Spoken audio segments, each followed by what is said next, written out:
Kan itu tadi yang lebih jauh diterima, silakan bawa kami. Ya, tunjukkan. Jangan-jangan pada saat uh, pembuatan token, pencetakan token itu yang mungkin di situ secara kakaknya memang lebih dekat. Nah, seperti itu. Masalah penerimaan peserta didik baru atau PPDB masih belum terpecahkan tiap tahunnya. Terbukti masih banyak keluhan dari wali murid seperti belasan wali murid di Kota Probolinggo, mereka mendatangi posko PPDB Dinas Pendidikan Kota Probolinggo. Kedatangan mereka untuk mengeluhkan sistem PPDB yang dinilai kurang transparan dan tidak sesuai aturan. Untuk zonasi ini, jadi kita ada pengaduan di sana. Di sini dan untuk tahun yang lalu itu di daerah kami itu banyak yang masuk. Nah, sedangkan dari pengalaman yang tahun kemarin sudah ada yang masuk banyak juga. Nah, dan juga ada informasi dari beberapa wali murid juga bahwasanya ada di luar zonasi itu bisa masuk. Nanti mohon saya ada masukan ke bagian pengaduan, barangkali bisa kita ditindaklanjuti bagaimana informasi itu benar apa tidaknya, seperti itu. Dan untuk zonasi yang sekarang di Perwali itu zonasi pagunya 224, sedangkan setelah saya hitung dari ABK afirmasi pemberian tugas itu masih sisa 18 porsi pagu. Nah, dan seharusnya itu kemana? Saya tanyakan itu. Nah, ternyata dari jawaban di pengaduan itu nantinya akan masuk di pemenuhan pagu. Nah, pemenuhan pagu itu nantinya masuk di sistem enggak? Karena di sistem yang sementara ini itu tidak ada, gitu loh. Nah, kita wali murid itu ketar-ketir juga. Kita sudah melacak di luar pagu itu sudah angka 700 lebih. Nah, sedangkan pemenuhan pagu katanya sudah cukup di situ. Padahal di Perwalinya sudah 224, tapi kuotanya masih ada gitu. Nah, kita ingin pertanyakan di situ. Seandainya tidak ada nanti putranya Bapak di SMP dulu di jalur. Ya nanti ini info dari pengaduan itu nanti kita mengikuti alur dari pemenuhan pagu. Nah, pemenuhan pagu ini yang saya harapkan nanti secara sistem juga gitu. Karena di sistem sekarang ini kan belum ada gitu. Katanya masuk nantinya. Ya minta kita nanti keadaan juga nanti di sekolah dan Diknas nanti. Pak, jaraknya sendiri dari Ahmadiyah ke sekolah kalau di ini berapa meter atau berapa? Kalau jarak itu yang menentukan kan di waktu pendaftaran kita tercantum skor. Dan cara yang nyata mungkin kalau ada 1 kilo mungkin kurang lebih 1 kilo tidak sampai mungkin. Sampai. Pak, ada berapa orang yang mengajukan ini? banyak ini 12 apa ya? 12. Kondisinya sama ya? Kondisi sama, itu berdekatan, semuanya berdekatan rumah. memang ada yang di luar zona itu diterima ya? ada Info seperti itu karena satu sekolah dengan anak wali murid ini gitu loh, salah satunya. Di kelurahan mana itu? Jauh Ketapang. Lebih jauh dari Kelurahan Pilang ya? Lebih jauh zonanya dan skornya mungkin kalau infonya kecil. kakak. Nah, tapi bisa keterima. Tapi mungkin ada perpindahan kakak atau apa saya berbapak juga. Mohon itu ditindaklanjuti. Yang menjadi keresahan wali murid bisa terobati. Nah, kalau nanti sudah pindah, ya monggo kita akan menerima aja. Dan seluruh masyarakat di Kota Probolinggo ya. Ini melalui teman-teman media saya menyampaikan terima kasih ya, agar apa yang bisa saya sampaikan ini tersampaikan kepada seluruh masyarakat Kota Probolinggo.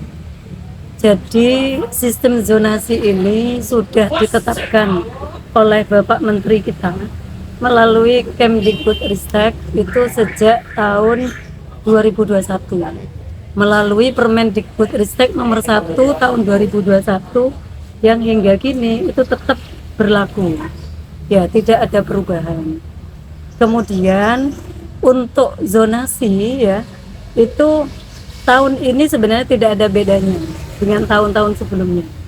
Kalau misalkan kenapa kok tahun lalu bisa tapi tahun ini tidak bisa, karena yang jelas ya jumlah penduduk anak usia masuk sekolah itu setiap tahun kan juga berbeda, sehingga memungkinkan itu ada yang diterima, ada yang tidak di wilayah itu. Kemudian untuk pagu zonasi tahun ini sebanyak 55% untuk SMP. Nah, memang lulusan SMP ya di Kota Probolinggo ini tidak bisa, kalau di lulusan SD itu tidak bisa kalau ditampung di sekolah negeri saja. Saya sampaikan bahwa di Kota Probolinggo ada sebanyak 10 SMP negeri dan ada sebanyak 20 SMP swasta. Yang mana jika masyarakat Kota Probolinggo yakin dan sadar bahwa pemerintah saat ini sudah memberikan kesamaan mutu ya, bahkan antara bosdanya negeri dan swasta sekarang ini nyaris sama ya, nyaris tidak ada bedanya ya. Itu sebenarnya bentuk perhatian pemerintah Kota Probolinggo. Nah, sehingga yang tidak diterima di jalur zonasi, jalur prestasi, jalur afirmasi, kepindahan tugas, harapannya ya ayo mau bersekolah di swasta, karena sekolah swasta itu juga butuh murid juga. Dan tahun ini saya betul-betul pesan kepada seluruh tim, ini disaksikan semua masyarakat Kota Probolinggo, yang sudah diterima di negeri tidak ada cabut mencabut. Kemudian sudah saya tetapkan tidak boleh mencabut kemudian pindah di sekolah lain, maksudnya sudah daftar di sekolah swasta maksudnya ya, kemudian mencabut, kemudian dia masuk di sekolah negeri. Jadi saya memperlakukan seluruh ya sekolah itu sama bagi saya. Bagi saya itu sama. Sekolah SMP negeri, SMP swasta itu sama. Karena peningkatan kompetensi yang kita lakukan sama. Ini barusan saya juga di aula ya, sedang menatar membimtek bimbingan teknis kepada seluruh guru yang berkebutuhan khusus. Tidak dibedakan negeri, tidak dibedakan swasta. Semua kita latih. Artinya apa? Ini masyarakat yang memang harus sadar ya, bahwa pendidikan tidak mungkin ditanggung oleh pemerintah saja. Undang-Undang 20 tahun 2003 itu sudah mengamanatkan bahwa pendidikan itu merupakan tanggung jawab dari pemerintah, pemerintah pusat, pemerintah daerah, dan masyarakat. Maka masyarakat yang peduli terhadap pendidikan ini buat yayasan dan juga punya komitmen untuk meningkatkan pendidikan di Kota Probolinggo. Maka itu juga harus didukung ya. Siapa yang harus dukung itu? Ya kita semua. Dan saya tidak membedakan. Saya itu bukan kepala dinasnya sekolah SMP negeri. Saya itu kepala dinasnya SMP negeri, SMP swasta. Ya.